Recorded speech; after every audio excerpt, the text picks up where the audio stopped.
अपने जीवन को बचाने के लिए वह एक मजबूत दवा का उपयोग करती है जो नियमों के विरुद्ध थी। जो लोग धुएं से प्रभावित हुए थे वे समझ ले कि उस धुएं में तेजाब था। शुरुआत में ही बताया जा रहा है कि खतरनाक रासायनिक हथियारों के इस्तेमाल के कारण पृथ्वी इंसानों के रहने या सांस लेने लायक नहीं रह गई थी। इसलिए बचे हुए लोग आकाश में एक बड़ा अंतरिक्ष स्टेशन बना रहे थे और अपना जीवन व्यतीत कर रहे थे। उसका नाम आर्क था। इन लोगों ने इसे इतना अच्छा बना रखा था कि बड़े आराम से अपना जीवन व्यतीत कर रहे थे। लोग 97 साल से आर्क पर रह रहे हैं। अब आर्क के वैज्ञानिकों ने पता लगाया है कि उनके पास बहुत कम ऑक्सीजन बची है, जिससे वे सिर्फ 6 महीने ही गुजारा कर पाएंगे। संदूक पर रहने के नियम बनाए गए। अगर किसी ने गलती की या नियमों का पालन नहीं किया तो उसे सजा के तौर पर खुले आसमान में फेंक दिया गया। संदूक को बाहर फेंकने की सजा केवल उन्हीं को दी जाती थी जिनकी आयु 18 वर्ष से अधिक थी, और अगर 18 साल से कम उम्र के लोग गलती करते हैं तो उन्हें भी जेल में बंद कर दिया गया। और यहाँ सिर्फ एक ही बच्चे को पैदा होने दिया जाता था ताकि आबादी न बढ़े। और अब ऑक्सीजन की कमी के कारण सरकार तय करती है कि हम कैदियों को जमीन पर भेजेंगे, यह पता लगाने के लिए कि पृथ्वी जीवन का समर्थन करने में सक्षम है या नहीं। और अगर वहां कैदी मर भी जाते हैं तो कोई नुकसान नहीं होगा क्योंकि वे सभी अपराधी हैं। और अगर मैदान ठीक है तो ये खुशी की बात है क्योंकि ये लोग वहां बिना किसी परेशानी के रहेंगे। खाना, पानी, ऑक्सीजन, किसी चीज की कमी नहीं होगी। लेकिन अगर ऐसा नहीं हुआ तो 6 महीने बाद उनका आंख भी हमेशा के लिए खत्म हो जाएगा। इसलिए अब सभी मानवता को बचाने के लिए कैदियों को जमीन पर भेजने को तैयार है। सभी कैदियों के हाथों में कड़ा पहनाया जाता है ताकि आर्क के लोग देख सके कि वे कितने समय तक जीवित रह सकते हैं और उन पर नजर रख सकते हैं। उनसे संवाद करने के लिए उनके अंतरिक्ष यान में एक रेडियो भी लगा होता है।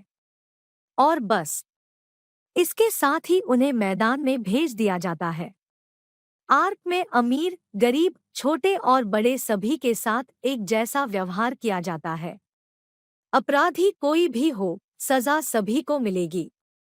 कैदियों में आर्क के मुखिया का बेटा और सबसे काबिल डॉक्टर क्लार्क की बेटी भी शामिल थी। क्लार्क के पिता को भी अंतरिक्ष में फेंक दिया गया था, जो एक वैज्ञानिक थे। उन्हें सबसे पहले पता चला कि आर्क के लोगों के पास समय कम है।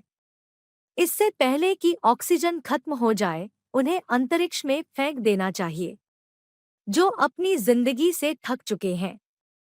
और यह सभी को पता होना चाहिए। लेकिन अरब की सरकार ने उनकी बात नहीं मानी। लोगों को चिंता न हो इसलिए इस बात को गुप्त रखा। लेकिन जब क्लार्क के पिता ने इस बात को मानने से इनकार कर दिया तो उन्हें अंतरिक्ष में फेंक दिया गया।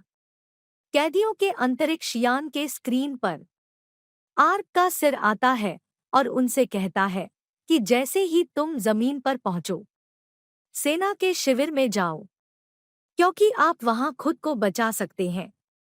सभी उनकी बात बड़े ध्यान से सुनते हैं, लेकिन गंभीरता से नहीं लेते, क्योंकि सिर किसी को पसंद नहीं आया अपने सख्त सिद्धांतों के कारण। तभी एक लड़का जो क्लार्क का साथी था, अपनी बेल्ट खोलकर हवा में उड़ जाता है। क्लार्क उन्हें ऐसा करने के लिए रोक रहे थे, लेकिन उन्होंने एक नहीं सुनी। उसे देखकर दो और कैदी ऐसा करते हैं। लेकिन जब अंतरिक्ष यान थोड़ा मुड़ा तो वे टकराकर बुरी तरह गिर पड़े और उनका निधन हो गया, जिसे देखकर सभी को बहुत बुरा लग रहा है। ग्राउंड पर पहुंचकर देखते हैं कि माहौल बिल्कुल ठीक हो गया है। आप यहाँ सांस ले सकते हैं और वहाँ जीवन संभव है। ऑक्टेविया पहले जहाज से बाहर आती है, जो गार्ड की बहन थी, और उनकी माँ को भी अंतरिक्ष में फेंक दिया गया था क्योंकि उसने बच्चे को जन्म देने के सिद्धांत का पालन नहीं किया। उसने दूसरी बेटी को जन्म दिया। मैदान पर आकर सभी बहुत खुश थे क्योंकि अब वे आजाद थे। आर्क के लोग कैदियों से संपर्क नहीं कर पा रहे थे क्योंकि उनके सारे उपकरण खराब हो गए थे। बस एक कंगन की मदद से पता चल रहा था कि दोनों को छोड़कर सभी जीवित हैं। उनकी मौत कैसे हुई उन्हें नहीं पता। इस वजह से आर्क ऑफिसर का कहना है कि मुझे लगता है कि यह जमीन अब भी रहने लायक नहीं है, इसलिए दोनों की मौत हो गई। और अब उनकी जान बचाने के लिए कुछ लोगों को अंतरिक्ष में फेंक देना चाहिए ताकि ऑक्सीजन का कम से कम इस्तेमाल हो। जिसके मुताबिक यहाँ के डॉक्टर क्लार्क की माँ उनसे कहती है कि हमें थोड़ा और सब्र रखना चाहिए। वे किसी और कारण से मरे होंगे, क्योंकि अगर यह धरती की वजह से होता तो सभी की मौत हो जाती। तभी पता चला है कि जाने से पहले एक कैदी ने सिर में गोली मार ली थी, इसलिए अब उनकी हालत काफी खराब है। डॉक्टर जल्दी से उसे देखने आए। वह अपनी जान बचाने के लिए बहुत सारी दवाएं लेती है, जो आर्क सिद्धांत के विरुद्ध था। इसलिए उसे भी सजा के लिए कैद कर लिया गया और उसे अंतरिक्ष में फेंकने का फैसला किया जाता है। लेकिन अगले दिन जब उसे सजा मिलने लगी तो मुखिया अपनी जान बचाने के लिए वहां आ गया। कहते हैं, ऐसा मत करो, क्योंकि अगर आप ऐसा करते हैं तो हम अपने योग्य डॉक्टर को खो देंगे। इस बात को लेकर उनकी बहस हो गई, लेकिन डॉक्टर की सजा माफ है। दूसरी ओर क्लार्क और मुखिया का बेटा सेना के शिविर को खोजने के लिए नक्शे को देख रहे थे, लेकिन क्लार्क उनसे ज्यादा बात नहीं करते। अब वे दोनों सबसे कहते हैं कि आर्मी कैंप ढूंढो, लेकिन ऑक्टेविया के भाई यानी गार्ड ने ऐसा करने से मना कर दिया। नहीं, हम इस तरह खुश हैं और हम संदूक के लोगों से संपर्क भी नहीं करेंगे, क्योंकि वहां उन्होंने हमें बंदी बनाकर हमारे साथ बुरा व्यवहार किया, और अगर ये भी जमीन पर आ गए तो हमारा जीवन नर्क बना देंगे। लेकिन मुखिया का बेटा समझाता है कि जिद मत करो, शिविर खोजना जरूरी है। अब उन्हें नदी पार करके दूसरी ओर जाना था, लंबे पेड़ के माध्यम से। सबसे पहले क्लार्क के दोस्त ऐसा करते हैं। जैसे ही वह दूसरी तरफ पहुंचता है, उसे एक नाव मिल जाती है, जिसे पाकर वह बहुत खुश हुआ, क्योंकि सेना का कैंप पास ही था। इससे पहले वे कुछ करते हैं, क्लार्क के दोस्त पर हमला हुआ और किसी ने उसे मारने की कोशिश की। यह देख सभी डर गए। उन्हें कुछ समझ नहीं आ रहा कि किसने हमला किया होगा। वहां गार्ड अपने कैदियों को इस ब्रेसलेट के जरिए बताता है, आर्क के लोग हम पर नजर रख रहे हैं। जब उन्हें पता चलता है कि पृथ्वी की स्थिति अच्छी है, वे यहाँ आएंगे और हमें फिर से कैद कर लेंगे, तो तुरंत इस कंगन को हटा दें, ताकि संदूक के सभी लोगों को लगे कि कैदी मर चुके हैं। पृथ्वी अच्छी नहीं है। हर कोई उससे सहमत है, क्योंकि वे नहीं चाहते थे कि कैदियों की जिंदगी पहले जैसी हो। वे अपने कंगन उतार देते हैं और उन्हें नष्ट कर देते हैं। संदूक के लोग वास्तव में महसूस करते हैं कि सभी कैदी मर चुके हैं। तो वरिष्ठों की बैठक में यह निर्णय लिया जा ऑक्सीजन बचाने के लिए, ताकि बाकी को बचाया जा सके। यह सुनकर डॉक्टर ने ऐसा करने से मना कर दिया। वह कहती है कि कोई और रास्ता खोजो। वह 10 दिन मांगती है, लेकिन उसे बताया गया कि ज्यादा समय नहीं है। अगर वह अभी निर्णय नहीं लेती है, फिर 320 लोगों को अंतरिक्ष में फेंकना होगा। लेकिन फिर भी वह उम्मीद नहीं खोती है। मीटिंग खत्म होने के बाद वह एक मैकेनिक से मिलती है। चुपके से वह एक अंतरिक्ष यान की मरम्मत करने के लिए कह रही थी, ताकि वह खुद मैदान में उतरे और वहां से संपर्क करके वह आर्क के लोगों को वहां के वातावरण के बारे में बता सकती है। यह सुनकर मैकेनिक भी उसके साथ जमीन पर जाने का फैसला करता है। क्लार्क सबको बताता है कि हम पर एक साथी ने हमला किया है। वह चोटिल है और क्लार्क के साथ सभी अपने घायल साथी को लेने जाते हैं। लेकिन वहां कोई नहीं था। खून के निशान देख रहे हैं। जब वे आगे बढ़ते हैं, वे अपने साथी से मिलते हैं, लेकिन पेड़ से लटकते वक्त बेहद बुरी हालत में।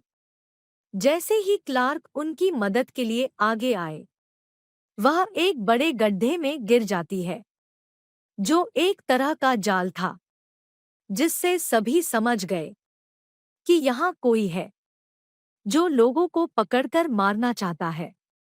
जैसे ही क्लार्क को बाहर निकाला गया, एक जानवर आता है और उन पर हमला करता है। लेकिन फिर मुखिया का बेटा उसे गोली मार देता है और उसे मार डालता है। वे घायल साथी को नीचे उतारते हैं और वे उसे अपने साथ ले जाते हैं।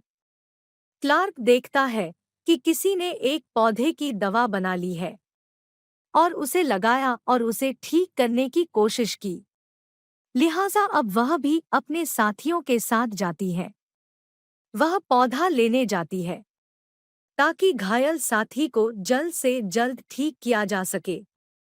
उसे पौधा मिल गया, लेकिन तभी अचानक उसे एक भयानक आवाज सुनाई देती है। साथ ही एक बहुत बड़ा पीला धुएं का तूफान आता है। यह देखकर सभी वीर अत्यंत भयभीत हो गए। अपनी जान बचाने के लिए वे एक पुरानी कार में सवार हो जाते हैं, लेकिन जगह कम थी। अतः शेष लोग छिपने के लिए इधर-उधर भागे, लेकिन वे पकड़े जाते हैं। फिर बाद में सब कुछ सामान्य हो जाता है। क्लार्क अपने साथियों के साथ बाहर आता है और देखता है कि जो भी धुएं में फंस जाता है, वो समझ जाता है कि उस धुएं में तेजाब था। क्लार्क ने अपना कंगन भी उतार दिया ताकि उसकी मां को लगे कि वह मर चुकी है। और जब डॉक्टर इसे स्क्रीन पर देखता है, वह बहुत चिंतित है। वह मैकेनिक से अंतरिक्ष यान को जल्द से जल्द ठीक करने के लिए कहती है, लेकिन एक महिला उनकी बातचीत सुनती है और उसने जाकर आर्क की सरकार को इस बारे में बताया। इस वजह से वे आते हैं और डॉक्टर को गिरफ्तार कर लेते हैं। फिर मैकेनिक उसे अकेला छोड़कर जमीन की ओर चला जाता है, क्योंकि उन्होंने ठान लिया था कि आपात स्थिति में मैकेनिक अकेले मैदान में जाएगा। और जब वह वहां पहुंचती है, तो डॉक्टर को स्थिति के बारे में बताती है। क्लार्क ने अपने साथियों के साथ घायल साथी का इलाज किया। वह अच्छा होने लगता है। जब मुखिया का बेटा बाहर अकेला बैठा था, एक लड़की आती है और उसे मार देती है, क्योंकि वह अपने मम्मी पापा से बदला लेना चाहती थी। वह लड़की सच कहती है कि मैंने उसे मार डाला है, और गार्ड का साथी लड़की को मारना चाहता था, लेकिन गार्ड ने उसकी जान बचा ली क्योंकि वह बहुत छोटी थी। लेकिन बाद में वह लड़की खुदकुशी कर लेती है। क्लार्क और फिन एक दूसरे को पसंद करने लगते हैं। जब वे रात में आकाश में तारों को निहार रहे थे, वे अंतरिक्ष यान को भी देखने लगते हैं, जिसमें मैकेनिक आ रहा था। इसके बाद क्लार्क और फिन भी यहां आ गए। जैसे ही मैकेनिक फिन को देखता है, वह उसे गले लगा लेती है, क्योंकि वह उसका दोस्त था जिसके लिए वह मैदान में उतरी। यह देखकर क्लार्क उदास हो जाते हैं, क्योंकि वह फिन से प्यार करने लगी थी। अगले दिन गार्ड चुपके से अंतरिक्ष यान को देखने आता है और उसका रेडियो काट कर पानी में फेंक देता है ताकि आर्क से कोई संपर्क न कर सके। अब मैकेनिक आर्क वालों को बताता है। तब वहां की सरकार 320 लोगों को मार डालेगी। तो अब लोग जहाज की तरफ भागने लगते हैं ताकि वे संदूक के लोगों को सूचित कर सकें। लेकिन जब उन्होंने पाया कि रेडियो गायब है, तब वे बहुत घबरा गए और इधर-उधर देखने लगे। जब क्लार्क और मैकेनिक यहाँ गार्ड को देखते हैं, वे समझ गए कि यह उसी की हरकत है। मैकेनिक उसे धमकी देता है, जिस पर वह सच बता देता है कि हाँ, मैंने रेडियो निकाल लिया और मैंने ऐसा इसलिए किया क्योंकि मैदान पर आने से पहले मैंने सिर पर गोली मार ली थी, जिसके कारण मैं डर गया था कि अगर वो लोग जमीन पर आ गए तो मेरी मृत्यु निश्चित है। मैकेनिक उसे बताता है कि डॉक्टर ने सिर बचा लिया था और अब आप बताएंगे कि रेडियो कहाँ है। जब गार्ड को तसल्ली हो गई कि मैं पूरी तरह सुरक्षित हूँ, फिर वह बताता है, लेकिन जब वह रेडियो निकालती है, फिर पानी की वजह से खराब हो गया। फिर मैकेनिक रेडियो और कुछ अन्य लोगों के साथ शिविर में आया और बिना समय गंवाए वह रेडियो की मरम्मत में लग जाती है। आर्क में डॉक्टर बड़ी चतुराई से वहां अपने पति का वीडियो चलाती है, जिससे सभी को पता चल गया था कि सरकार ने ऐसे बहुत से काम किए हैं जिससे उनकी जान को खतरा हो सकता है।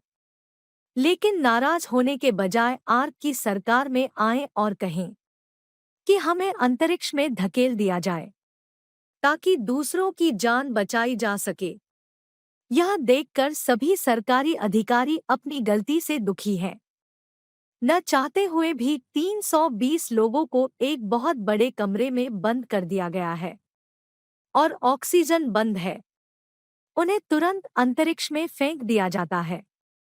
यह देखकर जमीन पर कैदी उनकी मौत से काफी दुखी है, क्योंकि कोई नहीं जानता था किसका परिवार बचा है या किसका नहीं। लेकिन अगली सुबह ऑक्टेविया, जब वह जंगल से जा रही थी, वह गिर पड़ी और काफी चोटिल हो गई। फिर एक आदमी जो पहले से ही जमीन पर रह रहा था, वह उसे उठाकर अपने साथ ले जाता है। दरअसल इस शख्स के साथ और भी लोग थे जो उसके साथी थे। जब मैदान की हालत खराब हो गई, फिर ये लोग छिप गए और किसी तरह खुद को बचाया, जिसके बाद वे शिकारी बन गए। और ये लोग थे जो कैदियों को पकड़ रहे थे। बाकी लोग ऑक्टेविया की तलाश करने लगे। काफी मशक्कत के बाद उन्होंने उसे ढूंढ निकाला। उसके साथ शिकारी भी था जिसे ये लोग पकड़ लेते हैं, क्योंकि वे सोच रहे थे कि इस शख्स ने उसे मारने के लिए ऑक्टेविया को अपने पास रखा है। हालांकि ऑक्टेविया उन्हें समझाती है कि उसने मेरी जान बचाई और वह एक अच्छा इंसान है। लेकिन किसी ने उसकी बात नहीं मानी और वे शिकारी को मारने लगे।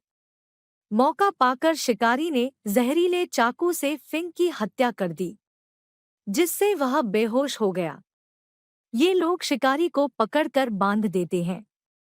उन्होंने उसे बहुत पीटा ताकि वह बता दे अब जहर का इलाज कैसे करें, लेकिन वह कुछ नहीं कहते। यह देख ऑक्टेविया भी उसी चाकू से अपना हाथ काट लेती है ताकि पहले की तरह शिकारी उसे फिर से बचा ले। शिकारी ऐसा ही करता है। उसकी जान बचाने के लिए वह उसे दवा बताता है और इस तरह फिंक और ऑक्टेविया दोनों ही बच जाते हैं। मैकेनिक ने रेडियो ठीक किया और संदूक के लोगों को बता दिया कि भूमि रहने के योग्य हो गई है। यह सुनकर अरक के सभी लोग बहुत खुश हुए।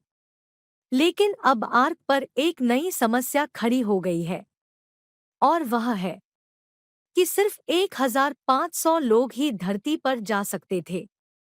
क्योंकि जहाज बहुत कम थे, जबकि आर्क में 2500 से ज्यादा लोग थे। मुखिया को कुछ समझ नहीं आ रहा है कि क्या करें।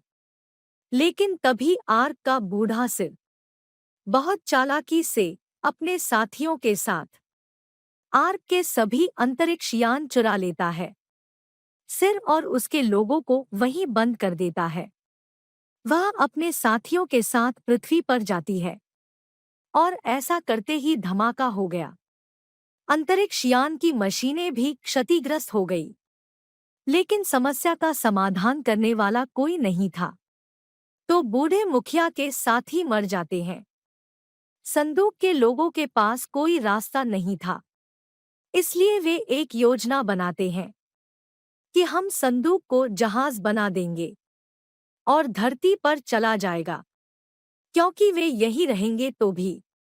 और यदि संदूक को जहाज नहीं बनाया जा सकता, तो उनकी मृत्यु भी निश्चित है। लेकिन फिर भी वे जोखिम लेने का फैसला करते हैं। फिन ने आर्क को मना लिया, लेकिन वह परेशान थी। मैकेनिक भी फिन के साथ अपने रिश्ते को बनाए रखने की कोशिश करता है। और अब ऑक्टेविया और शिकारी भी एक दूसरे को पसंद करने लगे। इसका फायदा उठाकर वह उसे मुक्त कर देती है। लेकिन फिन ने उन्हें पहले ही देख लिया था। ऑक्टेविया के बाद वह शिकारी के पास पहुंचता है और उसे दोस्ती का हाथ देता है। जब शिकारी भी मान जाता है और उन्हें अपने नेता से मिलवाता है। अगले दिन मिलने के लिए क्लार्क और शिकारी का नेता आमने सामने थे, क्योंकि अब वे साथ रहने वाले थे। लेकिन क्लार्क के दोस्त को गलतफहमी हो गई। उसने उन पर गोली चलानी शुरू कर दी। बदले में शिकारी भी उन पर हमला कर देते हैं और इस तरह दोनों गुटों के बीच दुश्मनी बढ़ जाती है। अब ये कैदी उनसे लड़ने की तैयारी करने लगे। जैसे वे हथियार बनाने लगते हैं, उन्होंने इसे एक गोदाम में रख लिया ताकि वे शिकारियों के हमले से खुद को बचा सकें। लेकिन दो पहरेदारों का साथी बेहद जख्मी हालत में मिला है, क्योंकि शिकारियों ने हमला किया था और उसमें जहर डाल दिया। जहर की वजह से उसके साथ और भी कई लोग बीमार पड़ते हैं। यह देखकर ऑक्टेविया शिकारी के पास जाती है और इस बीमारी का इलाज मांगता है। उनके मुताबिक इस जहर से लोग बीमार हो जाते हैं और मरो मत, कुछ ही दिनों में वे अपने आप ठीक हो जाएंगे। ऑक्टेविया आती है और सबको यह बताती है। यह सुनकर उन्हें थोड़ी राहत महसूस हुई। क्लार्क अपने कुछ लोगों को ले जाता है, शिकारी से बात करने जाता है। हमें दूसरे शिकारियों से खुद को बचाने के लिए एक दीवार बनानी होगी, जबकि मेरे लोग बीमार हैं। शिकारी कहता है कि तुम ऐसा करो, पुल को नष्ट कर दो, क्योंकि इसके बिना शिकारियों को आप तक पहुंचने में 3 दिन लगेंगे। उन्होंने ऐसा किया और उन्होंने पुल को उड़ा दिया, जिससे कुछ शिकारी भी मारे जाते हैं। वे भूखे थे और खाने को कुछ नहीं था, इसलिए वे अलग अलग जाते हैं और समूह बनाकर भोजन की तलाश में लग जाते हैं। क्लार्क और फिन शिकारियों द्वारा पकड़े जाते हैं। हालांकि वे मुक्त होने की कोशिश करते हैं, लेकिन वे नहीं कर पाते। शिकारियों के नेता को एक भयानक आवाज सुनाई देती है, जिसके बाद पीला धुआं निकला। तो शिकारियों के जाने के बाद पता चलता है कि वही पहले शिकारी थे, ऑक्टेविया का दोस्त, जिसने उन्हें रिहा कर दिया और उन्हें शिविर में वापस लाना शुरू कर दिया। रास्ते में वे एक गुफा से होकर गुजरते हैं, जहां पर अजीबोगरीब लोगों का एक और जमावड़ा था। शिकारी उन्हें बताता है कि वे मानव भक्षक हैं और वे मनुष्यों का शिकार करते हैं। उन्हें लता कहा जाता है, इसलिए हमारी उनसे दुश्मनी है। और अब ये लोग छावनी में लौट आए थे। मैकेनिक की हालत बहुत खराब थी। वह याद करती है कि बेसमेंट में एक बहुत बड़ा तेल टैंक है, जिससे वो बड़ा धमाका कर सकते हैं। और अब ये लोग रिमोट बनाना शुरू करते हैं ताकि वो काफी दूर जाकर ये धमाका कर सकें। कुछ लोग बाहर नहीं जाना चाहते थे, लेकिन क्लार्क उन्हें बताता है कि हमें जल्दी जाना है, नहीं तो शिकारी आएंगे और हमें मार डालेंगे। जैसे ही सब वहां से चले गए, तभी शिकारी वहां आ जाते हैं और उन पर हमला कर देते हैं, जिससे यहाँ बहुत बड़ी लड़ाई छिड़ जाती है। लेकिन इसमें कैदी हार मानने लगते हैं। अब उन्हें हारता देख फिन क्रीपर्स लेकर आता है। लताएं आकर शिकारियों पर आक्रमण करती हैं। शिकारी भी अपनी रक्षा के लिए उनसे लड़ने लगते हैं। दो गुटों के बीच मारपीट का फायदा उठाया बंदी वहां से भागे और एक स्थान पर आकर छिप गए। रिमोट दबाते ही बहुत बड़ा धमाका कर देते हैं, जिससे बड़ी संख्या में शिकारी और लताएं मारे जाते हैं। लेकिन शिकारियों का सिर बाल बाल बच गया। जैसे ही वे उस स्थान से बाहर निकले, वहां काफी लोगों की लाशें पड़ी थी। ये लोग डर गए, लेकिन तभी कोई उन पर गैस बम फेंक देता है और उन्हें बेहोश कर देता है। दरअसल ग्राउंड पर उनके अलावा एक और ग्रुप था, जिसका नाम माउंटबैन था। उनकी ताकत यह थी कि उनके पास आधुनिक हथियार थे। जब क्लार्क जागते हैं, वह खुद को एक कमरे में बंद पाती है।